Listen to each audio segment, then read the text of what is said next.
l'éclair, oh l'éclair.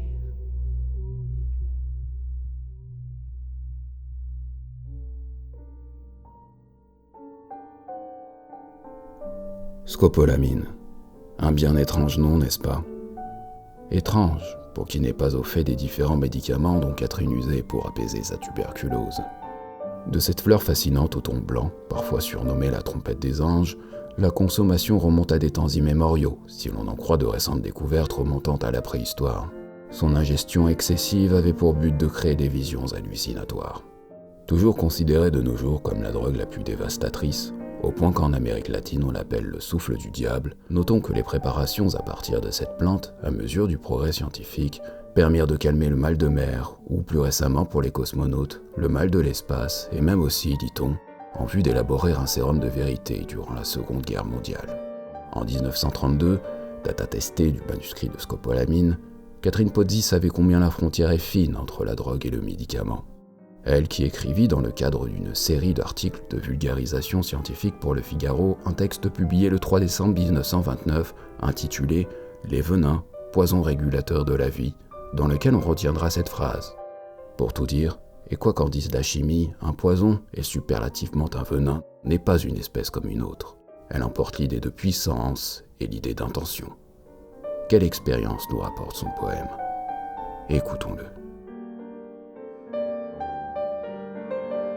Scopolamine. Le vin qui coule dans ma veine a noyé mon cœur et l'entraîne, et je naviguerai le ciel à bord d'un cœur sans capitaine, où l'oubli fond comme du miel. Mon cœur est un astre apparu, qui nage au divin non pareil, des rives étranges devenues. Ô voyage vers le soleil, un son nouvel et continu est la trame de ton sommeil. Mon cœur a quitté mon histoire, adieu forme, je ne sens plus. Je suis sauvé, je suis perdu. Je me cherche dans l'inconnu, un nom libre de la mémoire.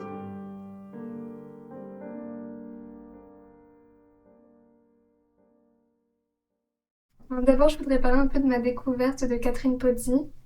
J'en avais assez vaguement entendu parler, et une amie me l'avait recommandé fortement.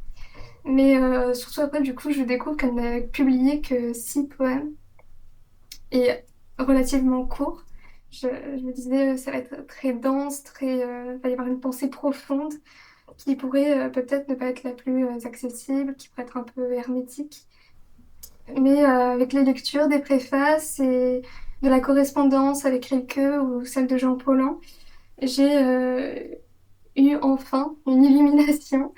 Je n'ai pas consommé de drogue à ce moment-là, mais ça a fait écho, voilà, à des sensations et réflexions qui ont pu me traverser, notamment ces moments où parfois on ne supporte plus son propre corps, avec tous ces nerfs, ces douleurs, certaines sensations comme la peur ou la honte qui nous poursuivent. Alors en effet, quel désir à ce moment-là d'être un nom libre de la mémoire, de quitter son histoire. Quelle douceur de miel que l'oubli peut posséder, que ce soit l'oubli de soi ou l'oubli du monde. Et là, je pense au vers 9, au voyage vers le soleil, atteindre un lieu où l'on peut enfin respirer, ou peut-être si ce n'est pas vraiment un lieu, peut-être est-ce davantage un état. Il y a aussi sans doute un désir de métamorphose, un désir d'être autre chose, euh, comme elle le dit dans, dans les vers 6 et 7. Mon cœur est un astre apparu qui nage au divin pareil. Et sans doute que ce désir de métamorphose et même de dépouillement, mais non moins sans intensité, c'est quelque chose qu'on a pu tous ressentir. Et voilà, ces derniers mois, moi, pour ma part, j'avais eu parfois des désirs d'être un vent frais, d'être une brise légère, ou encore d'être comme un lierre ivre qui boit la lumière et le vent tout en haut d'une montagne. Et donc voilà, d'être quelque chose d'assez pur, d'assez simple, et juste d'être sans l'histoire, sans le monde, sans les gens et la société. Donc il y a énormément à dire sur la notion de pureté et d'absolu chez Catherine Pozzi. Euh, j'ai l'impression que la poésie de Catherine Pozzi, mourir, oui, ça a plus à voir avec un état de sensation pur et à l'idée d'être rendu au monde, avec l'oubli de soi et le fait d'avoir un retour à la vie même, d'atteindre la vie même. La mort disparaît quand on lit son De Libertate. Vous ne pensez plus à la décomposition et à l'horreur de la mort. Vous êtes emporté plus loin. Pas que je sois croyante. Je ne crois pas. Mais justement, elle se situe à un niveau où vous pouvez ne pas être croyant.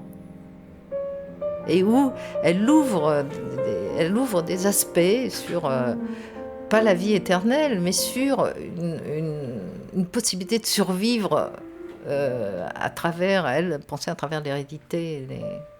Voilà. Mais je ne pourrais pas vous expliquer tellement sa pensée parce qu'elle est difficile. Je pense que c'est dans ce poème où Catherine Pozzi, elle est la plus lucide sur sa propre fin prochaine. Elle se confronte presque au sentiment ambivalent dont je parlais un peu plus tôt lorsqu'elle écrit « Je suis sauvée, je suis perdue ». C'est vrai que c'est vraiment une antithèse qui reprend voilà, cette félicité de rejoindre un monde autre et cette angoisse profonde de la mort en tant que telle. Justement, et est-ce que ce vers-là, il fait pas écho au paradis où l'angoisse et le désir ouais, effectivement, c'est vrai que c'est bien pensé, effectivement. Effectivement. Parce que justement, c'est une dimension justement où ce qui va provoquer l'angoisse, c'est-à-dire le fait d'avoir complètement perdu le fil et d'avoir complètement perdu ses repères, est en soi le salut qu'on recherche, quoi. Je pense que c'est vraiment un des poèmes dans lequel elle est vraiment la plus subtile, parce que notamment dans les deux premiers dont on a déjà parlé, il y a un élan passionné, voire passionnel, qui est en jeu. Là, effectivement, on est dans cette ambivalence qui est clairement revendiquée, et c'est presque un peu la première fois qu'elle laisse voir de façon aussi claire que malgré tout, elle a peur. Oui, parce que finalement, j'ai pas l'impression qu'elle ait énormément d'émotions, moi, dans ce poème. Même quand elle écrit « À bord d'un cœur sans capitaine où l'oubli fond comme du miel ». Fond comme du miel, il y a quand même un fond de douceur là-dedans, je trouve. C'est presque elle vogue, mais je trouve pas qu'il y ait une très grande violence, en fait, dans ce voyage-là. Sur cette nouvelle nef céleste, le cœur sans capitaine, que nous veut cet oubli qui fond comme du miel ? Ce qui fond et coule, c'est ce qui échappe, qui n'est pas le vrai. L'oubli est mensonge, dont l'espace est ainsi parcouru. Autre mot de détour et décours, dérive, pour cet astre neuf et ce cœur de discorde. Le divin n'y est plus le même, adieu Parménide, mais non pareil, en un seul mot qui cache mal disparité. Comment y a-t-il encore trame et continuité, sinon par l'attrait et la constance du soleil? Catherine Pozzi était un caractère héroïque. Il n'y a pas d'apparence qu'elle ait pensé au suicide. Il reste qu'elle ne se trouvait pas, depuis longtemps, hors de portée des médecins et de la médecine moderne, dont une fin, guérir le mal et calmer la douleur, semble être devenue celle de divertir de la douleur. Le divertissement de la condition d'homme est l'espace. Scopolamine est le poème, la pratique, d'un mouvement imaginaire substitué au réel et au possible. Ce détournement est manifeste dans un signe prosodique précis qui ne pouvait être que délibéré chez l'attentive et lucide Carine. La seconde strophe se moque de l'alternance des rimes masculines et féminines. Et c'est un cas unique dans les 6 archétypes. De même, n'est-ce jamais par négligence qu'elle parle d'elle-même au masculin ou au féminin et passe de l'un à l'autre ? La transgression d'une règle, si ordinaire pour elle, indique la rupture avec l'espace antérieur. Et c'est le cœur qui en est cause. Finalement, on n'a plus déjà de douleur, mais on a assez peu de sentiments humains, de peur, J'ai moins l'impression dans Il y ce a une poème. élévation en fait. Mm. Se libère de. C'est ça, de ces justement, conditions l'hérédité terrestres. ouais. Ouais, puis des conditions terrestres de l'humain, Ouais, qui sont les plus dures, hein. Oui, Les oui. sentiments, les émotions. Le voyage vers le soleil, c'est quand même assez rassurant. Son nouvel et continu, la trame de ton sommeil. Je trouve pas qu'il y ait énormément. Il y a un langage qui est quand même celui de l'ivresse, quoi. Ça m'a fait beaucoup penser à Hölderlin, parce qu'il a lui aussi très tôt cette intuition que la plus grande joie et la plus grande terreur sont complètement synonymiques. Quoi. Jetzt aber tagt's. Ich harrt und sah es kommen, und was ich sah, das Heilige sei mein Wort. Denn sie selbst, die älter denn die Zeiten und über die Götter des Abends und Orients ist, die Natur ist jetzt mit Waffenklang erwacht und hoch vom Äther bis zum Abgrund nieder, nach festem Gesetze wie einst aus heiligem Chaos gezeugt, fühlt neu die Begeisterung sich, die Allerschaffende wieder. Die Alllebendigen, die Kräfte der Götter. Erfrägst du sie, im Liede weht ihr Geist, wenn es der Sonne des Tags und warmer Erd entwächst und Wettern, die in der Luft und andern, die vorbereiteter in Tiefen der Zeit und deutungsvoller und vernehmlicher uns hinwandeln zwischen Himmel und Erd und unter den Völkern, des gemeinsamen Geistes Gedanken sind, still endend in der Seele des Dichters. Das schnell betroffen sie, Unendlichem bekannt seit langer Zeit, von Erinnerung erbebt und ihr, von heilgem Strahl entzündet, die Frucht in Liebe geboren, der Götter und Menschen Werk, der Gesang, damit er beiden Zeuge glückt. Moi, je voulais faire un petit point sur scopolamine parce qu'il y a une notion botanique que j'aime beaucoup dans scopolamine, puisqu'en fait, on utilise les racines de la Scopolia carnionica, qui est une plante de la famille des Solanacées. Et ce sont les plantes, donc c'est aussi la belladone de Hongrie, on l'appelle, et ce sont les plantes qui donnent le plus d'effets hallucinatoires quand ils sont pris à haute dose, mais aussi convulsifs, et de tétanie. Donc ça agit directement sur le système nerveux. Et je trouve que c'est une très très belle... c'est un très très beau lien aussi sur l'exploration en fait de l'inconscient, cette exploration aussi du corps dans l'agonie, dans la douleur. Ces plantes-là évoquent quelque chose qui mène à la mort quand même. C'est les plantes les plus hautement mortelles qui existent, notamment en Europe, les Solanacées. Et c'est celles qu'on utilise aussi souvent pour des effets hallucinatoires. Donc je trouve que c'est un lien assez important aussi avec la notion de douleur dans la vie de Catherine Pozzi, cette plante, belladone de Hongrie. Note du De Libertate. Corollaire. L'abus des anesthésiques, particulièrement morphine, mène à mort dans crise épileptiforme. Parce que l'homme qui a renoncé à la sensation, celles qui là sous l'opiat sont des sensations fantômes, teintées par la fantaisie de l'esprit. Il y a infiniment à dire sur l'état étrange du morphinomane dont la monade communique directement avec l'univers, par le corps sans le truchement du Zaïmph. Son univers est par cela beaucoup plus personnel, beaucoup plus vague et plus réel. Personnel parce que débarrassé de l'hérédité. Vague parce que toujours au-dessous du coefficient nécessaire. Réel parce qu'il a quitté les lunettes du mensonge. Il n'est pas complètement libre du Zaïmph. Sans cela, il dormirait. Il finit par s'en déshabituer à tel point que le jour où l'opia n'agit plus et où son Zaïmph rentre en lui, la moindre sensation, grossie normalement par ses habituelles lunettes, qui nous accèdent aux choses, devient pour lui énorme, hallucinatoire, suraigu. L'univers qu'il ne ressentait plus que par l'esprit et une ombre de Zaïmph l'écrase de nouveau. C'est le désespoir des bébés hurlant au monde, puis la folie.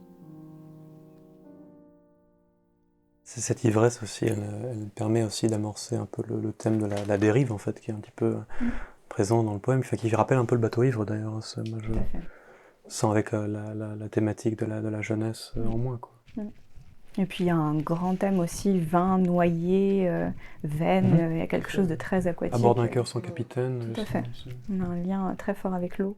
Le verbe fondre, Le verbe de flotter, le verbe nager, dériver avancer, aussi. Avancer, ouais. Je dirais aussi que c'est quelque chose d'un peu plus délibéré que dans le bateau ivre aussi, d'une certaine manière. Et puis il y a aussi l'impression qu'il y a un guide aussi dans cette dérive. Ce qui est un peu paradoxal, mais qui en tout cas est complètement absent du poème de Rimbaud, quoi. Oui, puis de perte de mémoire, de perte de sensation, adieu forme, je ne sens plus, je suis sauvé, je suis perdu, je me cherche dans l'inconnu, un nom libre de la mémoire. En fait, on a une perdition complète de ces repères sensoriels. Oui, mais justement, cette perdition est un salut, quoi. Oui, C'est ça qui est puissant. C'est aussi le lâcher-prise, en fait. Journal. 30 septembre 1916. Bénédiction sur le naufrage. Je crois en Dieu, aide et espoir à tout malheur. Le tout dans la tempête, à travers les larmes froides, aller, les tempes dures vers cet espace du ciel d'où tombe le jour. Le vin est présent dès le premier vers et je pense qu'il amorce ce champ lexical un peu aquatique. Il est présent d'une certaine manière dans le titre aussi parce que oui, bien sûr, ça fait écho ça fait écho à la drogue effectivement. Et il est présent dès le premier vers et je pense que c'est un peu lui qui donne le là de cette espèce de métaphore aquatique un petit peu filée.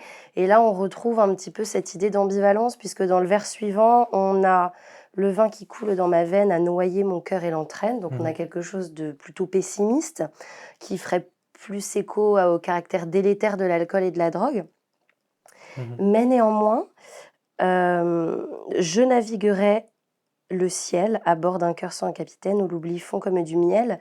Et là, on a peut-être une résurgence de cette idée qu'il puisse avoir une ivresse positive qui délivre. En fait, c'est ça, c'est un lâcher-prise complet. Donc, en fait, elle se laisse aller à ce voyage-là qui l'emmène évidemment vers la quête d'un inconnu. Mais la perte de repère, elle vient dans la dernière strophe aussi. Oui, tout à fait. Alors que justement, la l'ivresse, les aspects plus positifs et plus agréables de l'ivresse viennent plus tôt. Oui. Et le moment où justement la perte de repère, elle commence à devenir angoissante, vient vers la fin du poème justement. Peut-être qu'elle n'est pas tout à fait angoissante. Peut-être qu'elle trouve justement une libération parce que on avait vu qu'avant elle voulait se libérer des jours et là elle veut se libérer de la forme et du corps. Et donc en fait finalement elle dit je suis sauvée, je suis perdue, mais les deux. Peut-être que le fait de se perdre, tout à fait, c'est ce qui a fait qu'elle s'est sauvée, bien sûr, et qu'elle est sauvée par cette puissance supérieure. Ce qui est beau dans le vers « Je suis sauvée, je suis perdue », c'est la manière dont elle n'accorde pas les attributs de l'objet. Tout à fait. Comme s'il y avait une forme de neutralité et qu'elle avait réussi à quitter son identité. Elle n'est plus une femme. Elle a souvent tendance aussi à parler du jeu, en soi, du jeu comme entité métaphysique fondamentale qui justement est d'une certaine manière indépendante des individus. La dernière strophe évoque le passage à une autre forme d'existence qui choisit délibérément de quitter l'enveloppe corporelle et sensuelle. Mon cœur a quitté mon histoire, adieu forme je ne sens plus, pour enfin connaître l'inconnu. L'alternative « je suis sauvé, je suis perdu », qui révèle une conscience non plus féminine mais asexuée, au-delà des catégories humaines, alternative qui rend incertaines les chances de salut, peut rappeler les dernières pages d'Agnès. L'héroïne s'adresse à la Vierge, en qui elle voit l'unique possibilité de salut et pose une alternative aussi dangereuse qu'incertaine.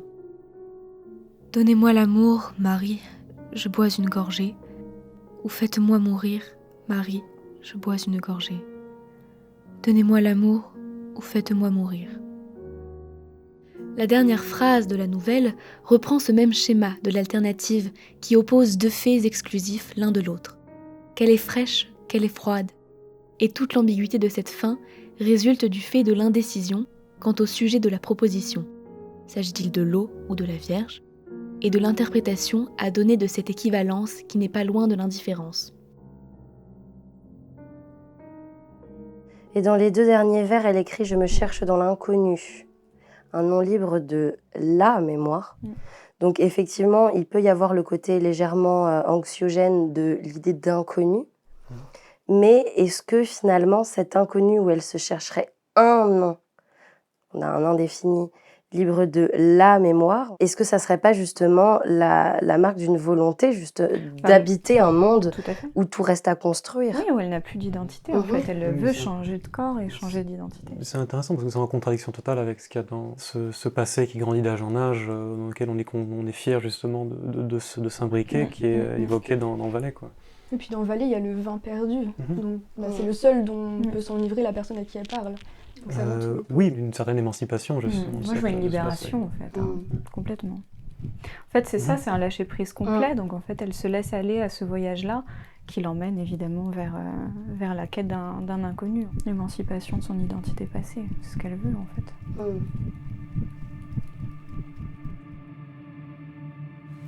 Voici Catherine sportive sur son bateau à Arcachon et habillée en costume de marin.